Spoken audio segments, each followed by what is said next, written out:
Check out this free video and make sure you hit like and subscribe. Does a video package, walking around Detroit, talks about getting fired from a big company, bought a big house, but then party too hard. 8 months ago was supposed to be the biggest day of the year. So they told about 20% of the story here. But the story... Yeah, but the thing also is, this was a classic. It's TNA, and AEW does this as well. They presume you know what's going on. Yeah. Okay? So, like, if you were a hardcore fan in 2005, you probably knew exactly what Rhino was talking about. I was a hardcore fan in 2005. It was my job. But you know what? It's 20 years later. And I'm watching this video, and it's like, what in the fuck are you talking about, dude? Like, what are you talking about? I think he hated being in WWE, but he can't say that. Had a tough time in his personal life, partied. I think he missed WrestleMania, but he's talking in riddles. And then he says, everybody has issues, you learn from your mistakes. And they're playing the saddest music as he's telling this horribly sad story. Yeah. And they go back to Mike today and goes, that's an amazing story. Like, it is? Now, first of all, It's sad. We're missing most of it. Yeah, what Second the of fuck's all, going on? there's no resolution here.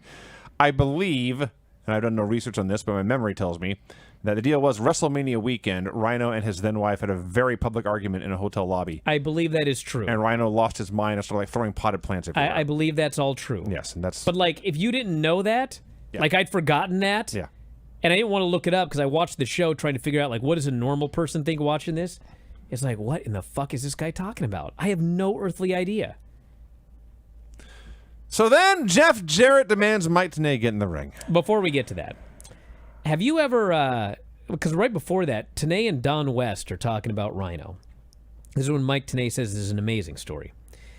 Next time they are hyping up the show or something like that, I want you to watch Don West, okay? Yes. Because, you know, we live in a world where everybody has a device, you know.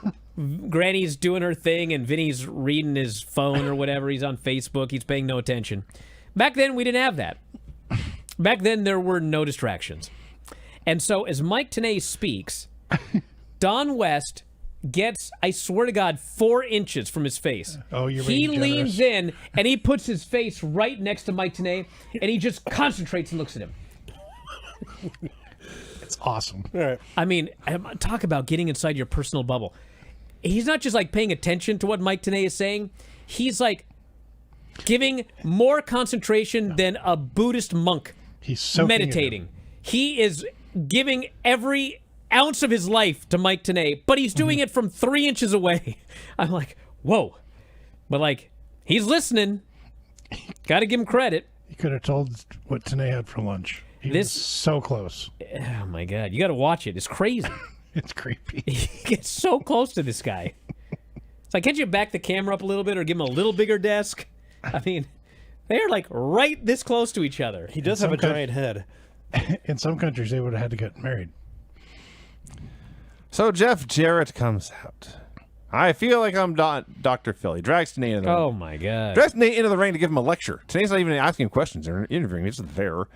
TNA management's trying to make Rhino the fan favorite, the biggest baby face in the world, he says, so they can knock me off the mountain. Fans are chanting boring. It was.